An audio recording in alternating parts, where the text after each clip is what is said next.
nosotros no venimos a estudiar la Biblia por estudiar, sino que venimos para conocer al autor de la Biblia. ¿Qué le parece? Porque eso es lo que importa. Si fuéramos muy filósofos y estudiáramos la Biblia y la aprendiéramos de pasta a pasta, pero sin el afán de conocer al autor del libro, seríamos unas personas súper estudiosas, súper estudiadas, pero que no conocían a Jesucristo. Entonces, acá aprendemos lo que Dios tiene para nosotros, pero con la mira de conocer al autor, porque eso es lo que importa acá. Belinda mencionaba en su participación que lo que importa es esa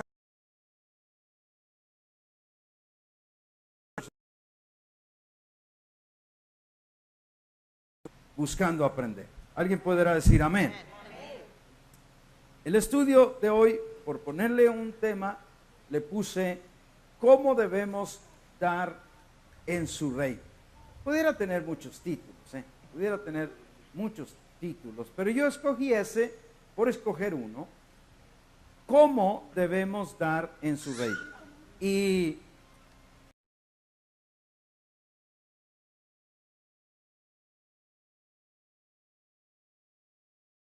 si entonces, primero vamos a manera de introducción, vamos a hacer una revisión pequeña de cómo no debemos de dar en su reino. Número uno, no debemos dar por exigencia. O sea, nadie debe o debería en el reino de Dios, cuando es el reino de Dios, debería de dar porque le exigen. Ahora, yo sé que alguien me dirá, pastor, pero yo sé tal iglesia que sí exige las ofrendas, sí exigen los diezmos. Yo entiendo que hay muchas iglesias que pueden hacer eso, pero yo dije, cuando de verdad estamos hablando del reino de Dios, en el reino de Dios no puede que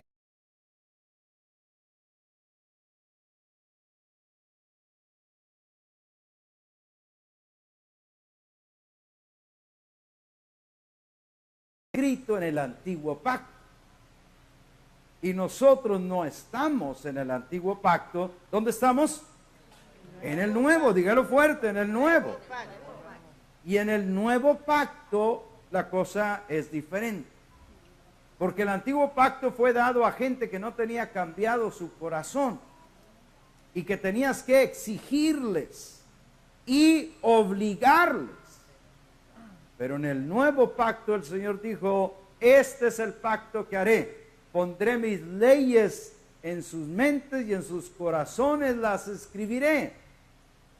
Y no dirá nadie a su prójimo, conoce al Señor, porque todos me conocerán desde el menor hasta el mayor. Entonces, en el nuevo pacto no damos por obligación, damos porque yo conozco a Dios, amén, porque Él es mi Padre. Número uno, entonces, ¿por qué no damos? No debemos de dar por exigencia. Tampoco debemos de dar porque es la costumbre. No. Todos nosotros tenemos que entender que damos porque queremos honrar a Dios. No por costumbre. Estamos viendo las partes que por qué no dar.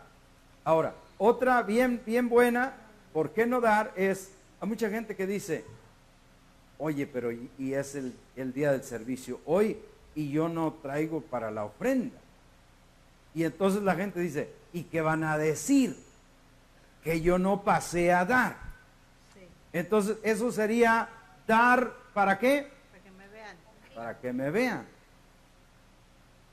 Entonces, no damos para que nos vean. La Biblia dice, y vamos a llegar ahí a los versos que dice, cada uno da de lo que tiene. Y si no tiene, pues no tiene. Y entonces yo conozco todavía gente que va más grave en ese asunto y dice, Hermano, ¿por qué no vino? O hermanita, ¿por qué no vino el servicio? Pastor, es que no tenía para la ofrenda. Y entonces, ¿qué iban a decir? Y entonces, dicen en tejano, se vistió todo el punto.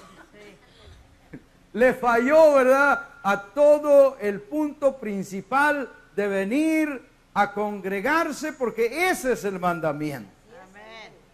Teniendo para la ofrenda o no teniendo, cada uno da de lo que tiene. Y si no tienes, le dices al Señor, Señor, hoy no tengo, pero dame y yo te prometo que voy a darte y voy a honrarte con lo que tú me des.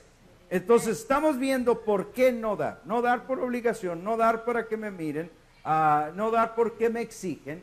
Ahora, pasado eso, vamos a ir al primer punto, dando con agrado y voluntariamente. 2 Corintios capítulo 8, versos 1 al 4. Dice, asimismo, hermanos, les hacemos saber la gracia de Dios que se ha dado a las iglesias de Macedonia,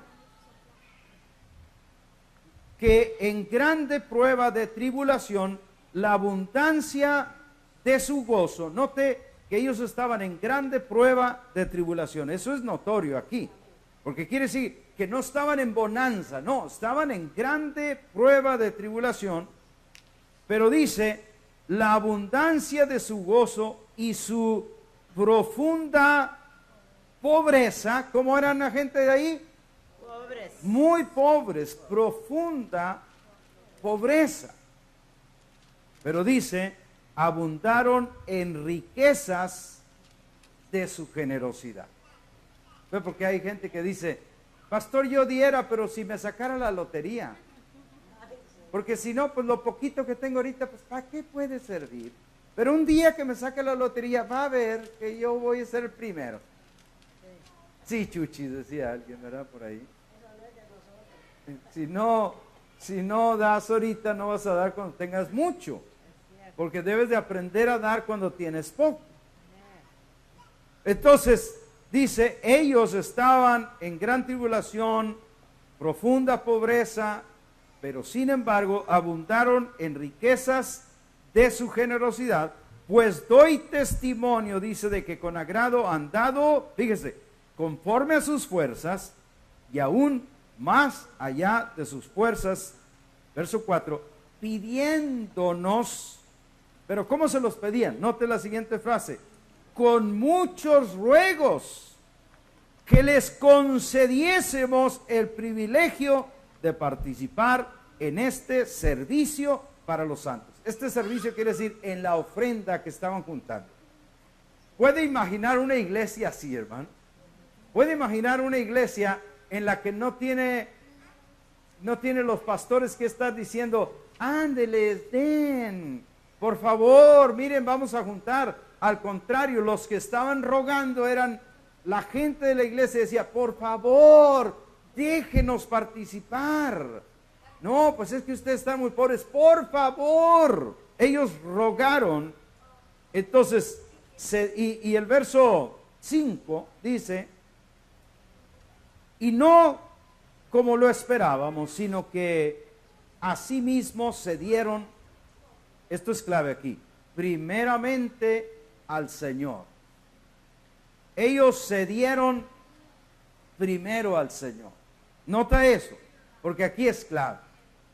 Darse uno mismo al Señor es más grande que la ofrenda que tú puedas dar. ¿Cuántos dicen amén?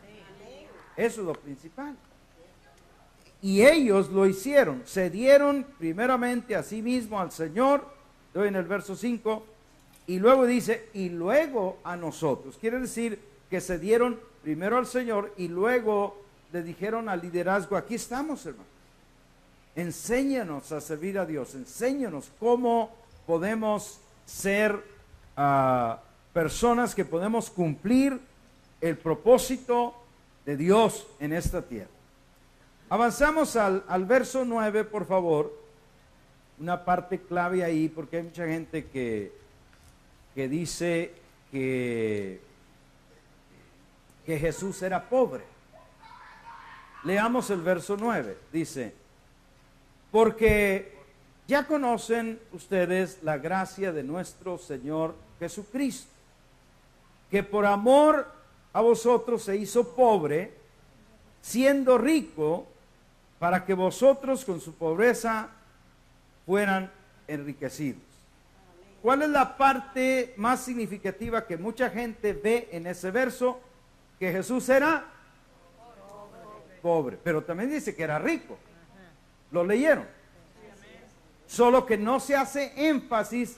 Él dice que Jesús siendo rico. Jesús era ¿cómo? Rico. Pero la mayoría de la gente se enfoca en Jesús era pobre. Y no dice que Jesús era pobre. Dice que Jesús se hizo pobre. Y aquí es clave porque Jesús fue hecho por nosotros muchas cosas. Por ejemplo, Él se hizo pobre y ahí dice para que por su pobreza, por la pobreza de Él, ustedes fueran enriquecidos. Aquí tenemos que preguntarnos ¿cuándo se hizo pobre? Pero antes de que contestes te doy otros ejemplos de lo que Jesús se hizo por nosotros. Por ejemplo, Jesús se hizo pecado por nosotros. ¿Has leído ese verso? Al que no conoció pecado, por nosotros lo hizo pecado. Para que nosotros fuéramos la justicia de Dios en Él. Pregunto yo, ¿cuándo se hizo pecado Jesús? ¿Cuándo Dios lo hizo pecado? ¿Alguien me dice? En la cruz, no antes. Eso es clave entenderlo aquí. Porque si no entendemos eso, nosotros vamos a decir, Jesús estaba lleno de pecado. Y eso no es cierto. Ahora, Jesús tomó todas nuestras enfermedades. ¿Cuándo lo hizo? Cuando estaba en la cruz. Y ahora sí podemos contestar, ¿cuándo Jesús se hizo pobre? Cuando estaba en la cruz. Porque cuando estaba en vivo hasta tenía tesorero. Y el pastor Cash Luna dice, ¿para qué quieres tesorero si no tienes dinero? Y es muy cierto. Pero, ¿quién era el tesorero? ¿Alguien se acuerda cómo es su nombre? Juditas. No sé por qué a mí seguido me dan la chamba de tesorero. Y les digo, ya me dieron la chamba de Judas. Pero hay que ser serio en eso. Lo digo así de manera de, si Judas falló, no quiere decir que todos los tesoreros van a fallar, ¿verdad? Eso fue otra onda. Pero el punto es, ¿para qué quieres tesorero si al fin era pobre? Estoy seguro que mucha gente pobre decía, y vas a conseguirte un tesorero. ¿Y para qué, mano? Si no tengo ni qué administrar. Pero Jesús tenía tesorero. Y Judas era el tesorero. Entonces, aclarando, no, Jesús no era pobre. Jesús era rico. Claro, Jesús era rico, pero se hizo pobre. Y cuando se hizo fue por nosotros en la cruz. Jesús se hizo maldición. ¿Cuándo se hizo maldición? La cruz. No antes.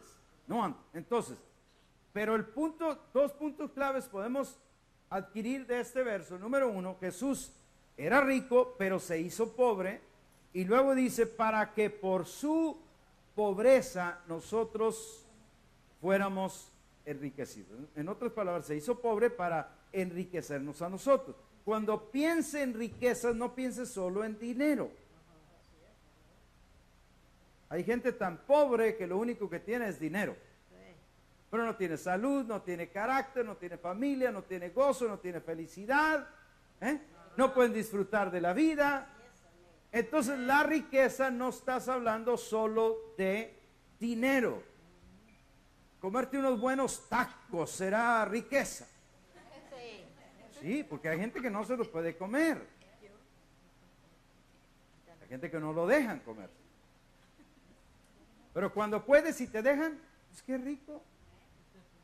Por eso, ¿verdad? Entonces, cuando piense en riqueza, no piense solo en dinero, piense en un general, en un todo. El cuerpo, el ser humano necesita todo. Entonces Jesús se hizo pobre, conforme a este verso, para enriquecernos a nosotros.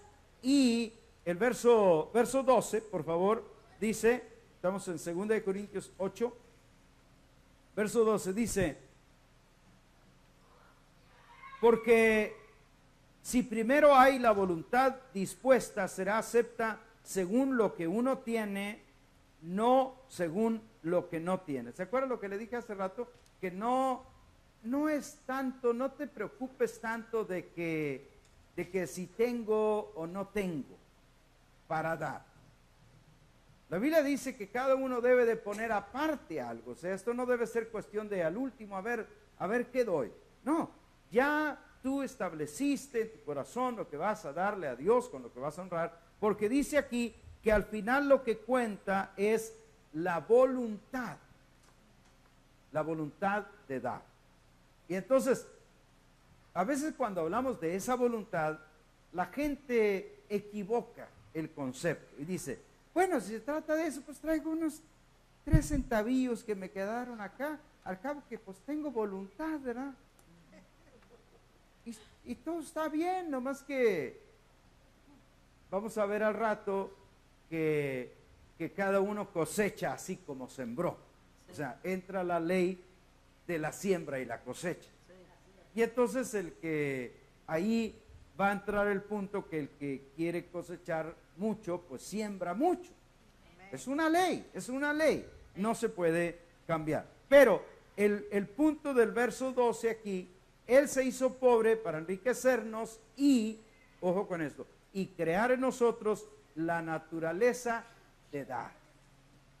Si Él, Juan 3:16, ¿qué dice? De tal manera amó Dios al mundo que dio. El primer dador es Dios. Entonces, cuando nosotros somos de Dios y nacemos de Dios, ojo con esto, recibiendo la vida de Dios, entonces la naturaleza que hay en nosotros debe ser de querer dar, no de querer no dar.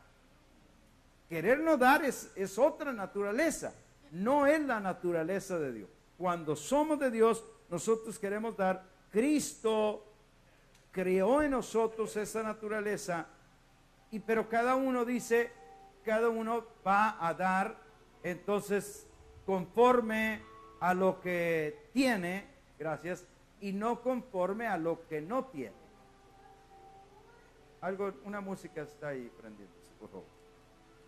Cada uno va a dar, entonces, el punto es, teniendo la naturaleza de Dios, la naturaleza de dar, entonces vamos a dar conforme a lo que cada quien tiene. Hay gente que ha sido muy bendecida en su trabajo, en sus negocios, y entonces esa gente da con mucha abundancia. Pero hay gente que se fue a trabajar todo lo que pudo, sudó y luchó, y quizá lo que ganó fueron, ¿qué diré? $100, $200. Entonces va a dar conforme a lo que tiene. ¿Sí me explico? Pero el que ganó mucho, a lo mejor va a dar más que todo lo que esa persona ganó. Pero el don, aquí dice en el verso 12, será acepto según lo que uno tiene. Diga conmigo, según lo que yo tengo.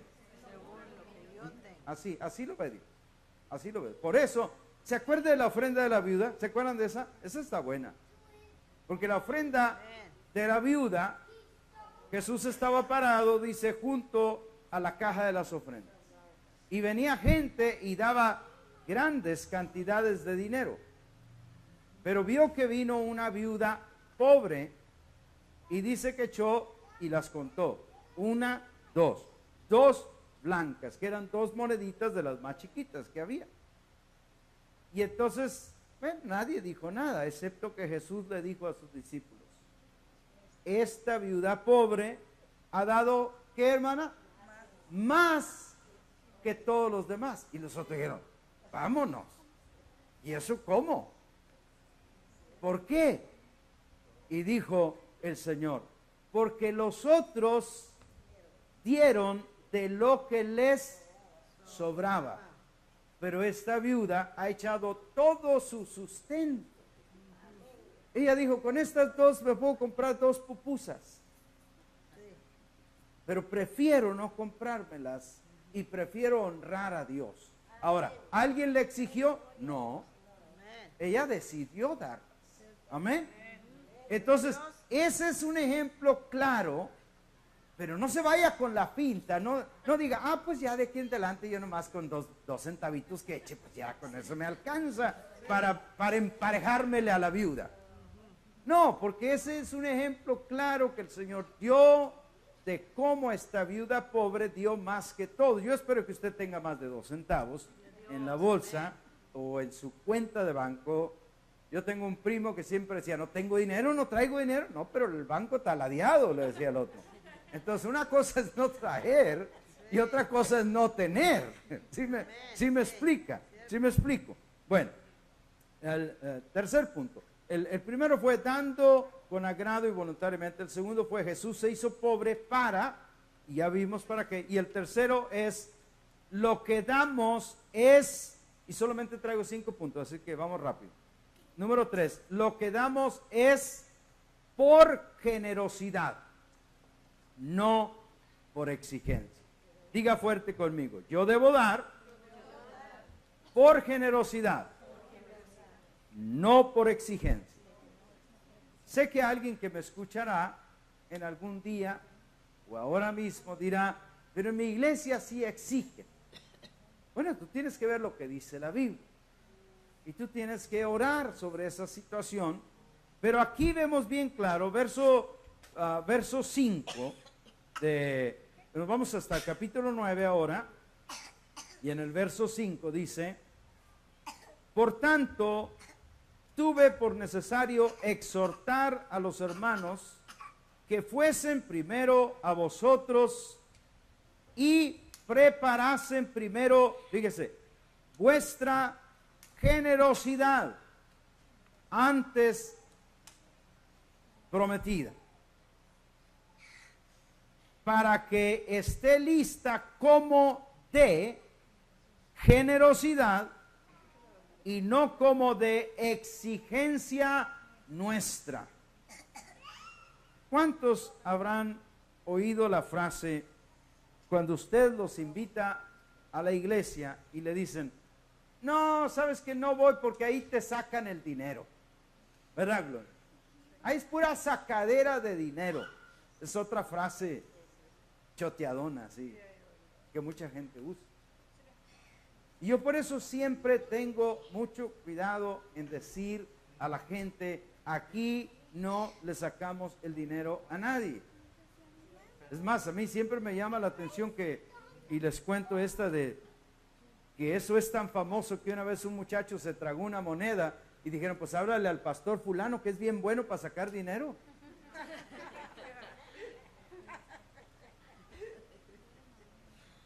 Entonces yo siempre me aseguro en decirle a la gente, aquí no le sacamos dinero.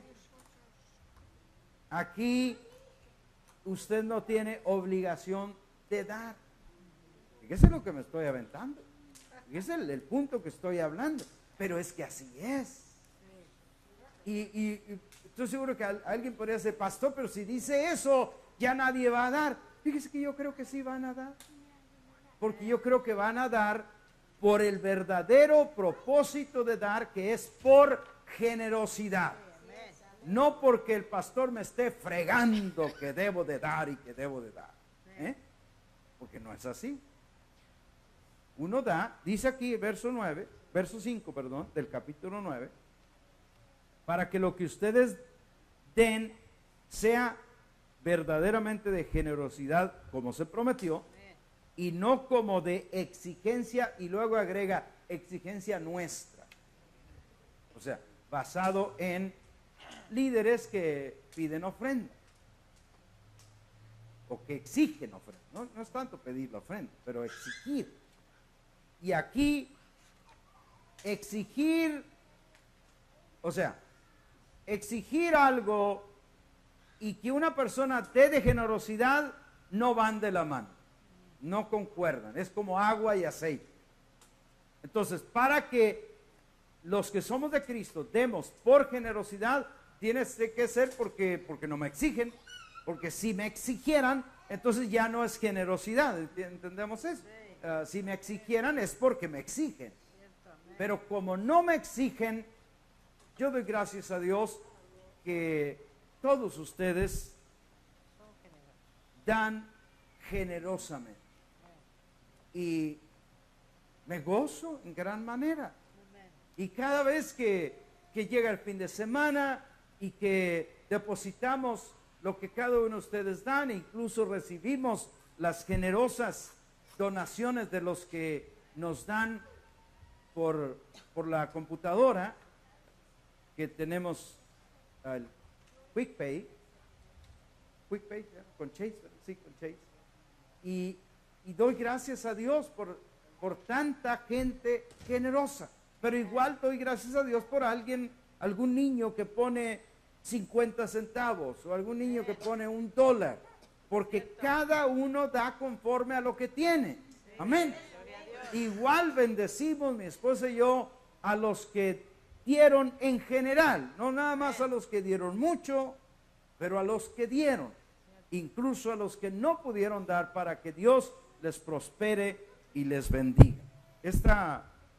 Este estudio de hoy no es para sacarle una ofrenda, el día de hoy, es para que aprendamos cómo debemos de dar en su reino. Verso 6, estamos en el capítulo 9, dice, y aquí es donde entra la partecita de, pues si es así, yo voy a dar unas 2 o 3 moneditas. Pero entonces entra la siembra y la cosecha y dice, pero esto digo, el que siembra escasamente, también segará escasamente.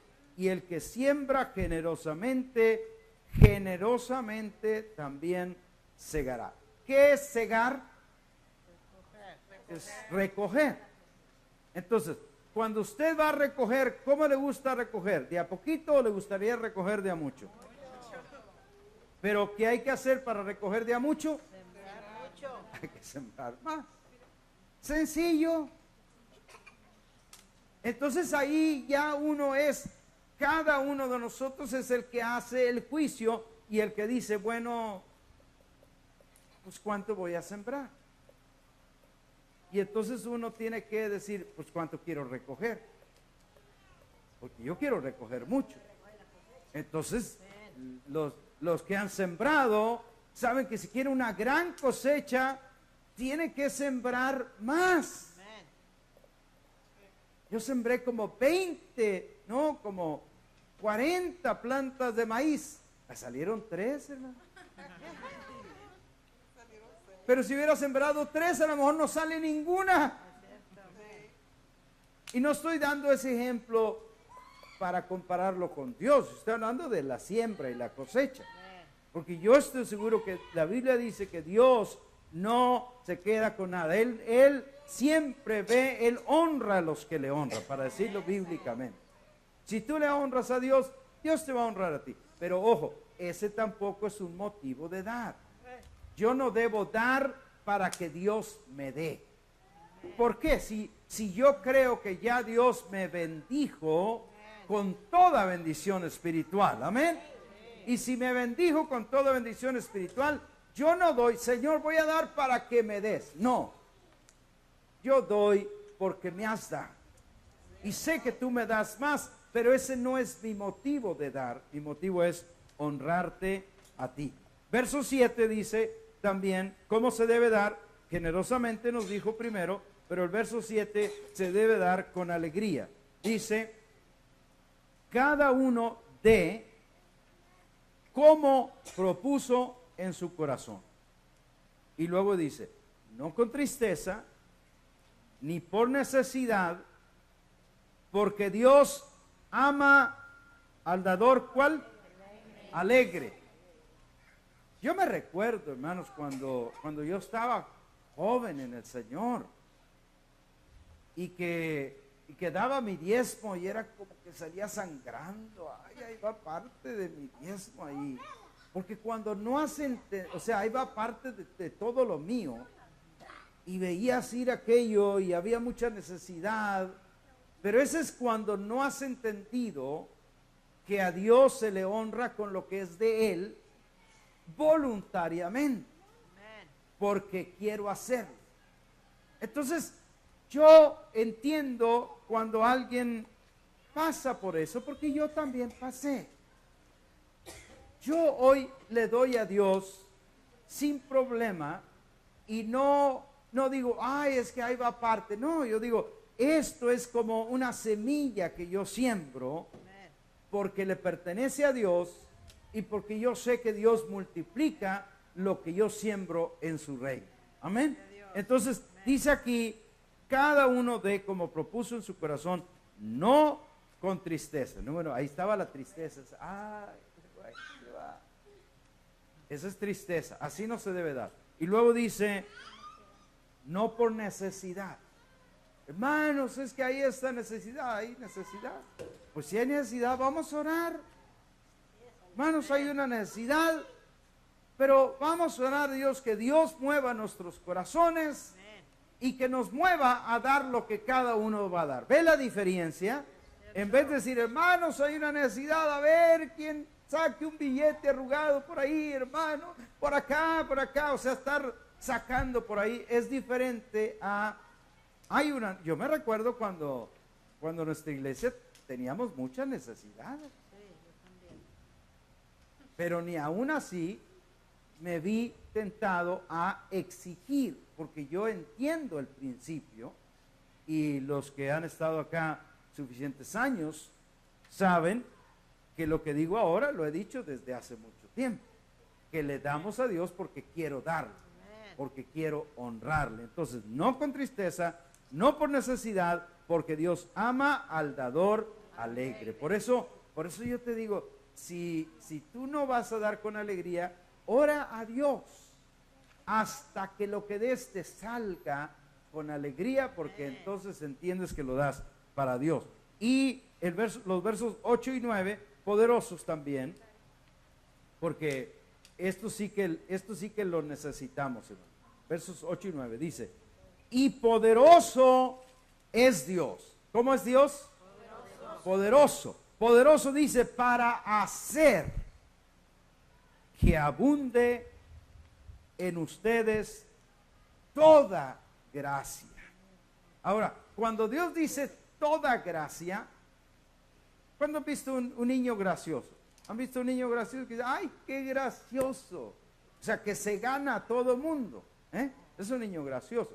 Cuando Dios habla de toda gracia, no está hablando nada más una cara bonita que te va a dar, no está dando nada más de sonrisa que a la gente le va a gustar. Cuando Dios dice toda gracia, porque aquí estamos hablando de dineros en estos 2 capítulos, cuando dice toda gracia está hablando de todo bien que Él puede darte a ti. Todo bien. Te llena, poderoso es Dios para hacer que abunde. Todos digan que abunde. ¿Qué quiere decir que abunde? Que no hay necesidad y que hay de sobra. Poderoso es Dios para hacer que abunde en ustedes toda gracia. Fíjese, la frase que sigue. A fin de que, teniendo siempre en todas las cosas todo lo suficiente. Pare ahí. La primera gracia que nos promete Dios, que tú y yo tengamos siempre en todas las cosas todo lo suficiente. ¿Se fija lo que Dios ha dicho ahí? Que tengamos siempre en todas las cosas todo lo suficiente. Eso es el deseo de Dios. Eso es lo que debemos de orar, agradeciéndole a Dios. Porque como promesa de Dios, todas las promesas de Dios, les doy esta clave, todas las promesas de Dios se reciben por fe. Todas. Si tú ves una promesa en la Biblia, no es que, bueno, yo veo una promesa ahí. Cuando Dios me la dé, entonces le voy a decir, gracias Señor que ya me la diste. Ay, ¿cuál fe? ¿Qué fe si ya te la dio? Pero cuando ves una promesa y dices, yo voy a alabarle a Dios porque Él dice que Él quiere que siempre tenga todas las cosas, todo lo suficiente. Amén. Que todas las cosas yo tenga, que en todas las cosas yo tenga siempre todo lo suficiente. Gracias, Padre, eso es tu deseo para mí. Yo lo acepto, yo lo declaro en mi vida, lo declaro para mi familia. Ahora, ojo con eso. Eso está completamente ligado, eso de tener siempre en todas las cosas todo lo suficiente, completamente ligado a la sabiduría que Dios nos da para manejar nuestras finanzas. Porque no podemos ser unos gastones de primera y que apenas llega el cheque o ya lo debemos y decir, Señor, y lo que prometes, ¿es bien gastón, hijo? ¿O bien gastona? Una vez en mi trabajo alguien dijo, estaban hablando de ese tema y dijo uno, ¿y cómo puede ser que se gasten todo el cheque antes de agarrarlo? Y dijo una secretaria, yo te enseño cómo, digo, bien fácil. Era de esas compronas. ¿Me entiendes? Entonces, el ser prosperado y tener siempre en todas las cosas todo lo suficiente. Repita conmigo eso. Dios quiere, Dios quiere que yo tenga siempre en todas las cosas todo lo suficiente. ¿No le parece bueno eso, hermano? A mí me parece fantástico. Porque no es algo que el pastor inventó. No es algo que mira, te acomodo esto. No, está en la Biblia. Ahí dice, hablando de este tema.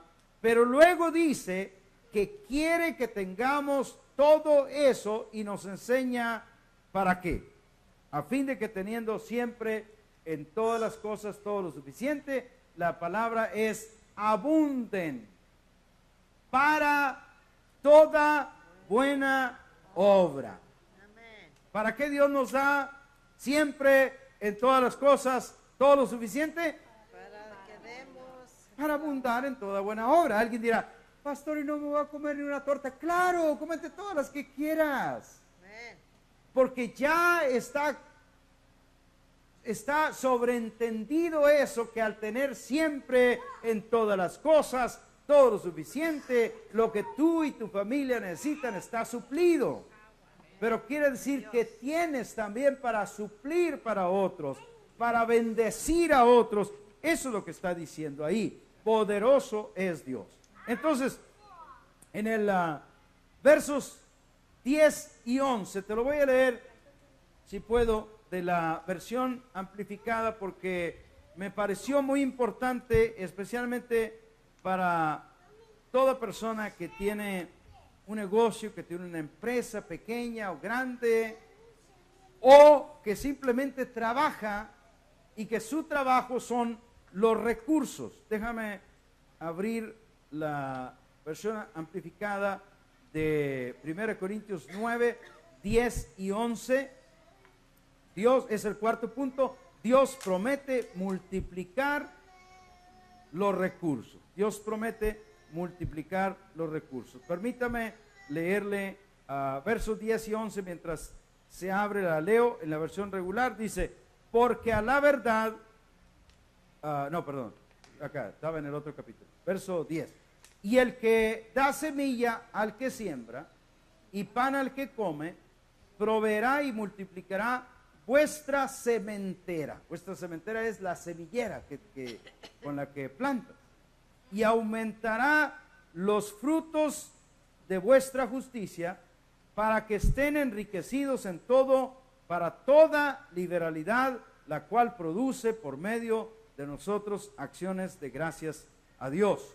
Ahora sí te la voy a leer como te la prometí en la versión amplificada, pero tú sabes cómo es esto, tienes que darme un segundo y ya, aquí está.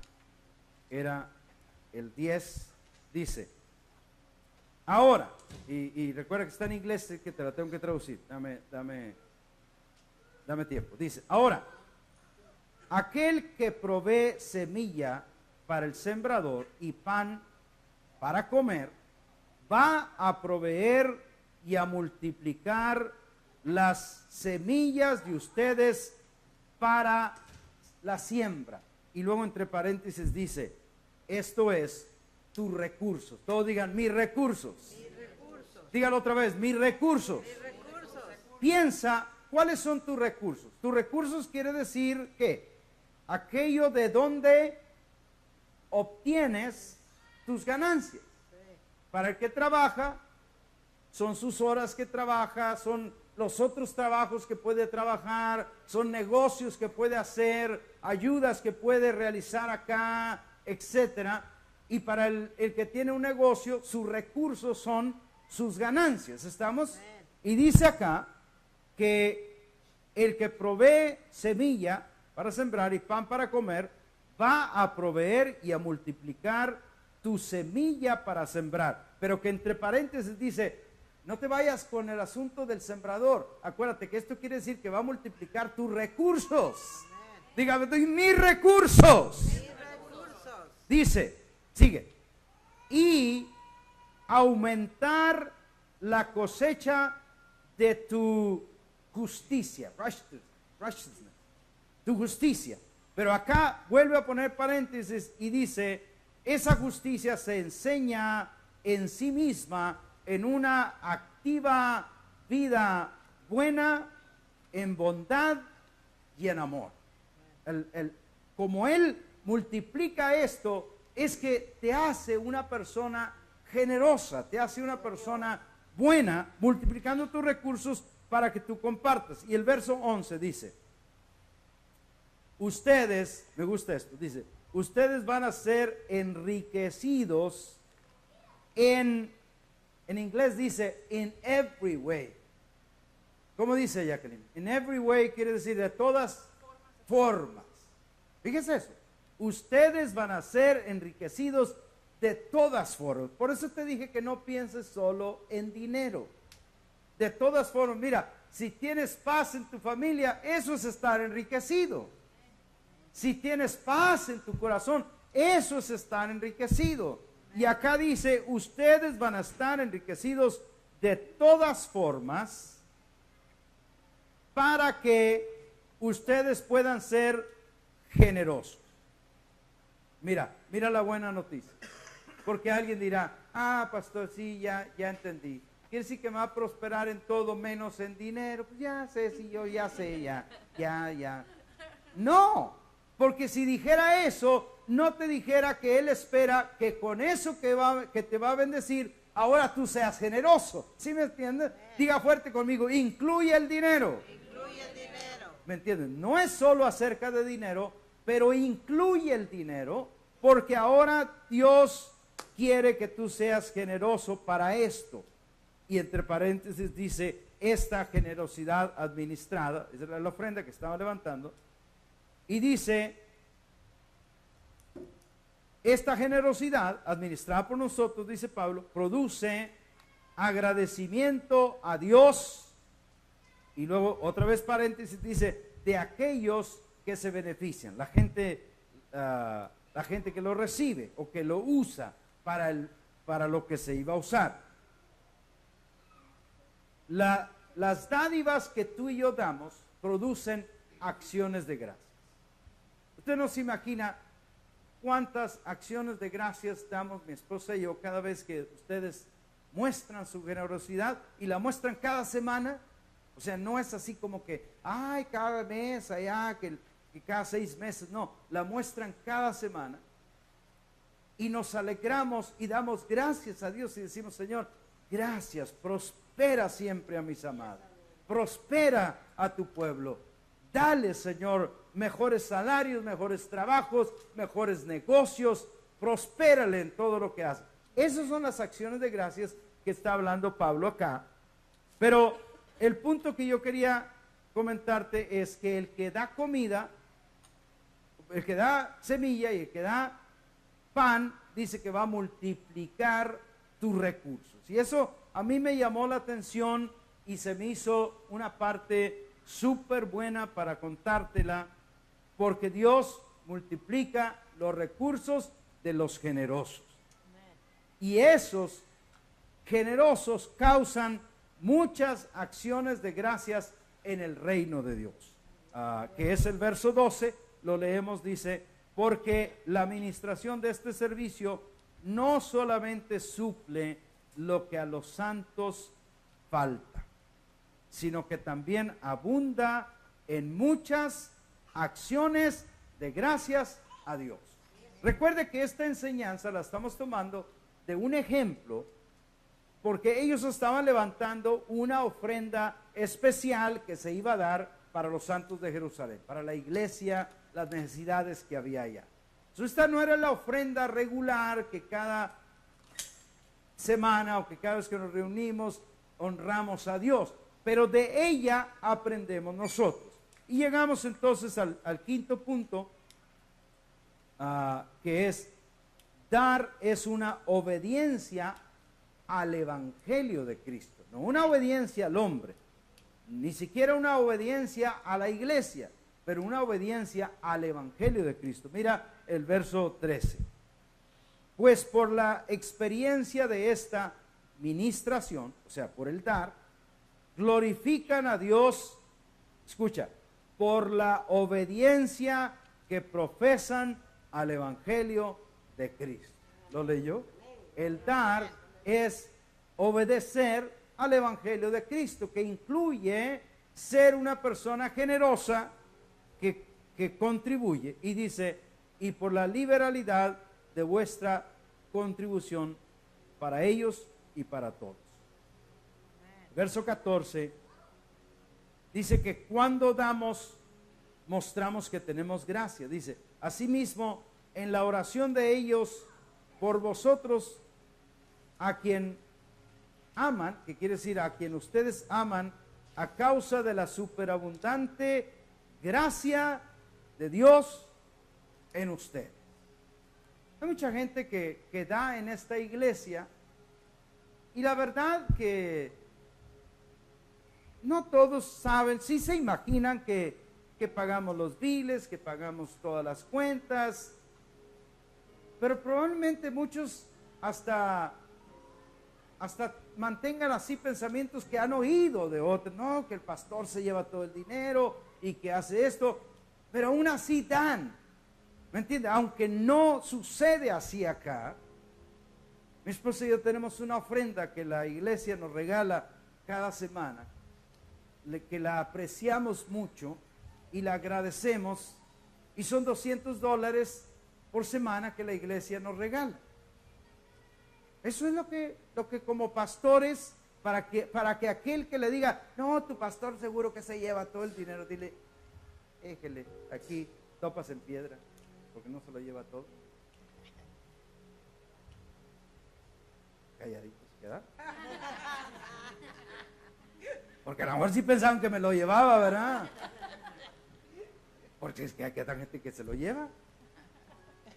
Pero de lo demás pagamos todo lo que tenemos que pagar. Y juntamos porque acuérdense que nuestros aires tienen ya casi 20 años de viejos. Y entonces tenemos que tener un fondo que ustedes nos ayudan a tener. Para que si se rompa un aire, no tengamos que estar tronándonos los dedos. Y eso es gracias a la generosidad que todos ustedes nos ayudan. Y el verso 15, termino y dice, gracias a Dios, literalmente dice, gracias a Dios por su maravilloso don, que es el don de ser generoso, es el don de la gracia, el don de comprender que yo soy parte de una congregación, que yo doy no porque me obligan, que yo doy no porque me tuercen el brazo, que yo doy porque quiero honrar a Dios. Amén. Terminamos ahí. La próxima semana, si Dios quiere, vamos a irnos ahora más todavía, porque vamos a ver el capítulo 10 hasta el 13, porque habla un tema general, y el tema general va a hablar la iglesia, una virgen pura para Cristo. En general ese va a ser el tema desde el capítulo 10 hasta el 13, y así vamos a terminar la segunda carta a los Corintios y nos movemos hacia más. Pero el día de hoy terminamos. Bendigo a cada persona que nos escucha hoy o en cualquier otro tiempo, y donde quiera que estés, yo declaro que tú también vas a dar porque quieres dar y porque quieres honrar a Dios con tus donaciones, con tus diezmos, con tus ofrendas. Un abrazo de bendecidos. Amén.